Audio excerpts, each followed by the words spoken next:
about the effect of the role of the brain in the control of the immune system and how the immune system is controlling the brain. So this slide shows you a proof that the brain is involved in the control of the immune response. As you can see that when you do a resection of the longest dominant hemisphere, there is a reduction in lymphocyte, total T cells, and helper T cells. But if you do a resection in the non-dominant hemisphere, you have an opposite effect of the immune response. So I think that is clear proof that the brain and the left or the right brain has not the same effect on the control of the immune response. When we're talking, and as I said before, about immunomodulation, we have to talk also about immunoneuromodulation. So what is the link between the brain and the immune system? There are the neurovegetative system and the neuroendocrine systems. You know that during a stress, you have an activation of the adrenal axis with an increase of the release of ACTH and an increase in the release of cortisol, which is due to an increase in the synthesis of CRF by, for instance, the paraventricular nuclei, which is close to the third ventricle. And we have also an hyperactivation of a sympathetic nervous system. This is the normal response of the neuroendocrine system and the neurovegetative system during stress. And we know that the sympathetic system is innervating different immune organs, such as the lymphoid organs or the spleen. And we know that macrophages or immune-competent cells are expressing receptors for glucocorticoid, receptors for catecholamines, such as the epinephrine or norepinephrine, and also receptors for the acetylcholine. And we know that there is connection, neuroimmune connection, between the sympathetic nerves and the immune cells, and between the vagal nerves and the immune cells. As I said before, Thymocytes or T lymphocytes or B lymphocytes are expressing various receptors, beta-2 but also beta-1 receptors which are sensitive for epinephrine. And it has been shown in the literature that the sympathetic nervous systems modulate the proliferation of T lymphocytes and increase the differentiation Th1 and Th2, and also modulate the expression of various surface molecules. And, as I said before, the B-ADRENERGIC system rather, in fact, induce a Th2 response which controls the humoral immunity, rather a Th1 response. And regarding the B lymphocytes, the sympathetic nervous system modulates also the proliferation, the circulation, the expression of surface molecules, but also the differentiation from active lymphocyte to memory lymphocytes. So, I will talk a lot about the sepsis and talk a little bit about brain injury. But what's going on, for instance, during sepsis, which is a major stress?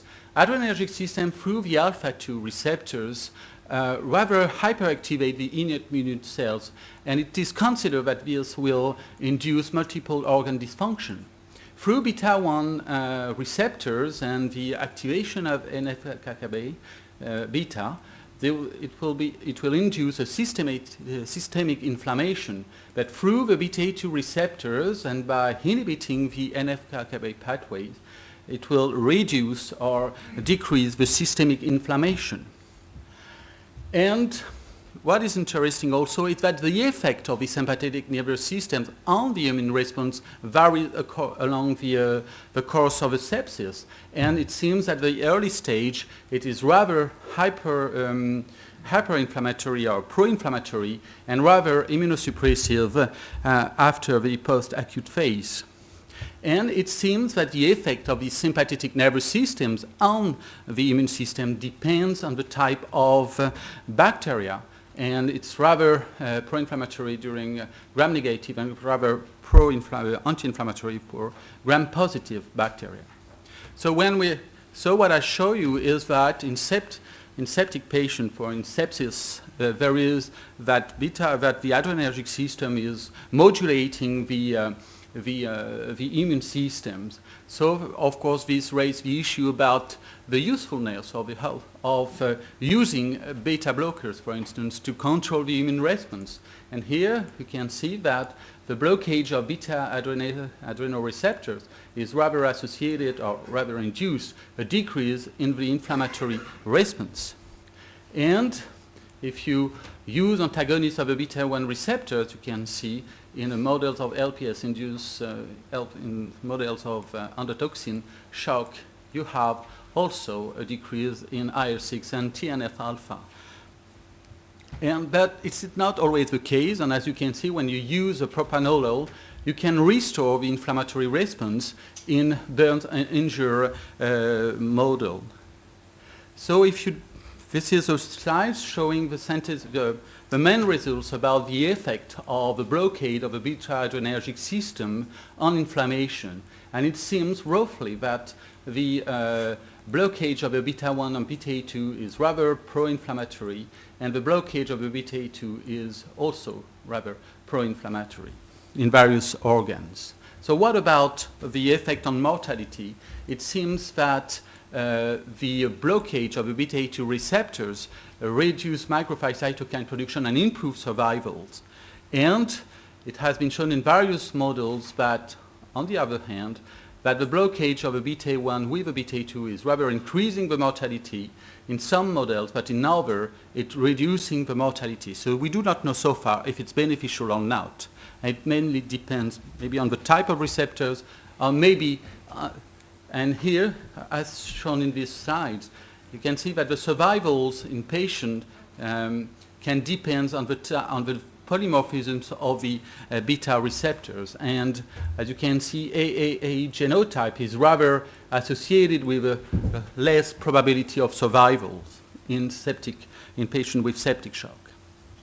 And if you're doing a knockout mice, if you're knocking out all the beta receptors, it seems that you will rather induce more inflammation. So as you can see, we cannot have a clear picture of what's happening when you're trying to modulate with blockage of the adrenal receptors on the immune response.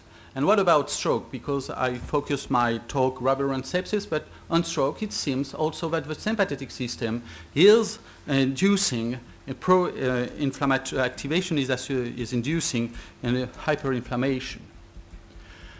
And the picture is more complicated than this, because if you're going back to septic shock or to sepsis, it is known that there is an alteration of the sympathetic nervous systems, and especially the baroreflex. And it has been clearly shown also by my colleague Jilali Anand that patients with septic shock have an alteration of the sympathetic activities, as shown by using spectral analysis approach. And we have also shown that some nuclei that are including in the sympathetic nervous system, such as the locus ceruleus, is liable to apoptosis. So, and it has been recently proposed that the dysfunction of the sympathetic nervous system in patients with stroke, ischemic strokes, can be a cause of hyperinflammation, hyperglycemia, but also blood-brain barrier breakdown. So I talk about the adrenergic system, but the most important system, one of the other system which is very important is the vagal nerve. And you all know about the work achieved by Tracy, showing that the cholinergic system is controlling the macrophages response. And this has been shown in various models, such as endotoxin, sepsis, pancreatitis, or hemorrhagic shock also. As you know, that macrophages are expressing acetylcholine receptors, as you can see here and here. And we know that when you're doing a vagotomy, you're reducing you're increasing, the inflammation and, for instance, the plasma levels of TNF-alpha in a model of sepsis. And by doing vagal nerve stimulation, you're reducing, for instance, in the spleen, the release of TNF-alpha. And it seems that this effect is mediated by the alpha-7 subunit of the nicotinin receptors. But this effect of the vagal nerve on the spleen, for instance, is not direct. It is mediated by a nerve which is called the splenic nerve. And what is interesting, in fact, is that the splenic nerve is not producing or releasing acetylcholine, but is releasing norepinephrine. So as you can see, the control of the vagal nerves on the macrophages is mediated, in fact, by norepinephrine. And this effect of, for instance, of the alpha-7 acetylcholine receptors on the cell is on the production of pro-inflammatory cytokines is mediated either by the EK-beta or NF-beta pathway. So, and what is the effect on mortality? In the CLP models, it has been shown that doing vagal nerve stimulation reduce the inflammation and also improve survival. So, but this is the complex picture of the effect of sympathetic and parasympathetic nervous system on inflammation. Sympathetic through the alpha-2 is rather pro-inflammatory, as well through the beta-1 receptors, and through the beta-2 it seems rather anti-inflammatory. And the parasympathetic system through the alpha-7 and the splenic nerve, which is a norepinephrine nerve, it's rather anti-inflammatory. But the problem in our septic patient, for instance, there is a dysfunction of its system. So, as you can see, the picture is quite complex. As I told you, I talk about the effect of the control of the sympathetic or parasympathetic nervous system on the brain. But now I have to talk, if I have time, about the effect of the immune response on the brain. The brain has to respond to stress. So he has to orchestrate this response. He has to orchestrate the response of the neuroendocrine system, the response of the autonomic nervous system, but he has to control the behavior, because when you are sick, and we have all experienced that, we have a change in our behavior. For instance, we will become more sleepy, apathetic, we do not want to eat, sometimes we are a little bit anxious, etc. This is called sickness behavior. It's a normal and physiological behavior response. And so to get this response and to have an adapted response, the brain must be informed. And there are two pathways informing the brain that there is something going on in the body, for instance, a sepsis or an inflammation. The first is the vagal nerve.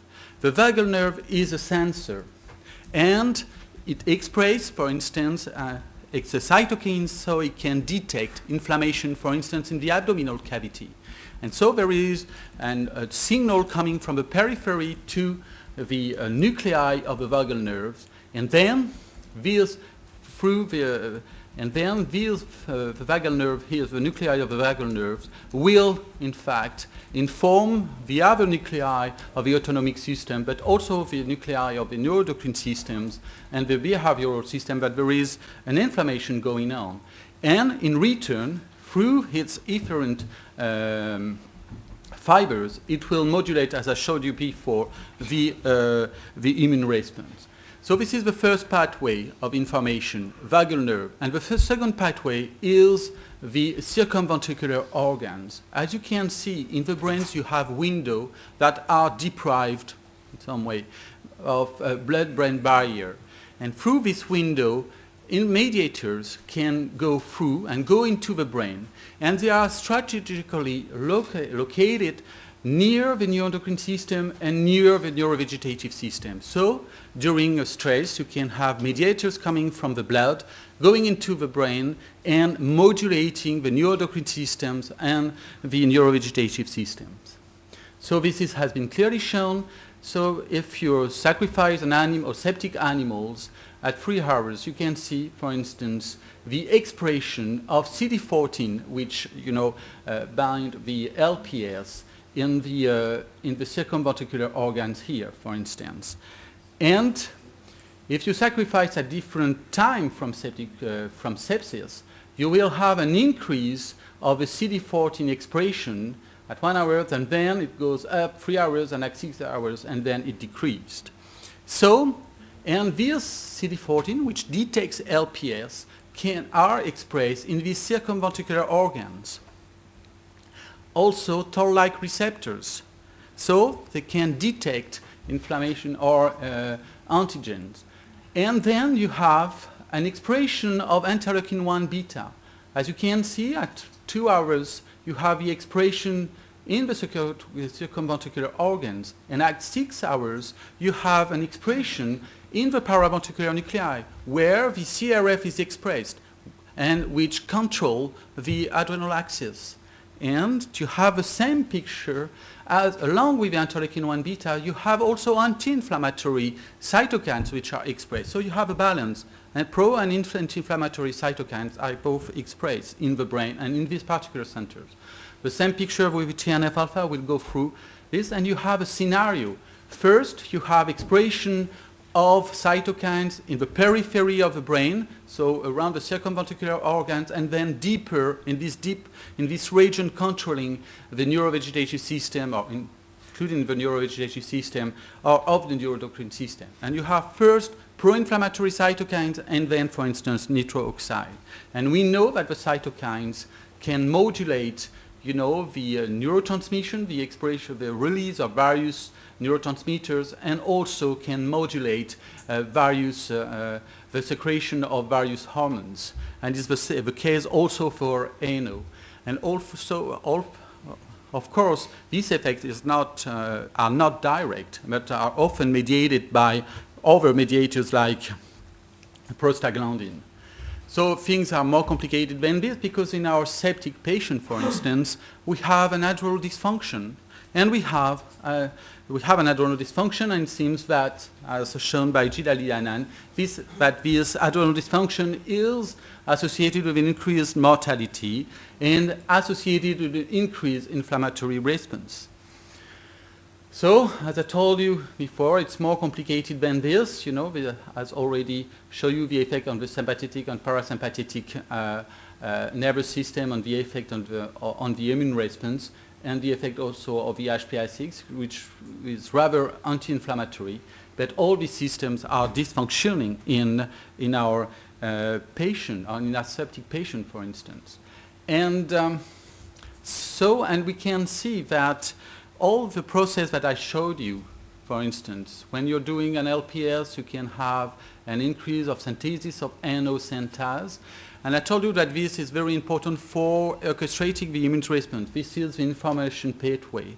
And it's very important for having an adapted response of the brain, of the neuroendocrine and neurovegetative system. But sometimes it can be bad. And as shown in these slides, it can induce, of course, the expression of NO synthase by various brain cells in this particular region of the brain, of the medulla, which control the blood pressure, and then can induce superoxide products, and it can induce apoptosis and then induce hypotension. So it can be good or it can be bad. I'm almost finished. And all the inflammatory process that is associated with sepsis, for instance, and which is modulated, as I show you, by the neuroendocrine system and the neurovegetative system, can be bad and can, of course, have effect on the blood-brain barrier and increase the neuroinflammation. So I try to show you that it's a very complex system and highly integrated, so I don't know where we could and how we could modulate it. And in a general point of view, as I say, the brain is orchestrating the response to stress via the neuroendocrine, the neurovegetative, and the behavioral centers.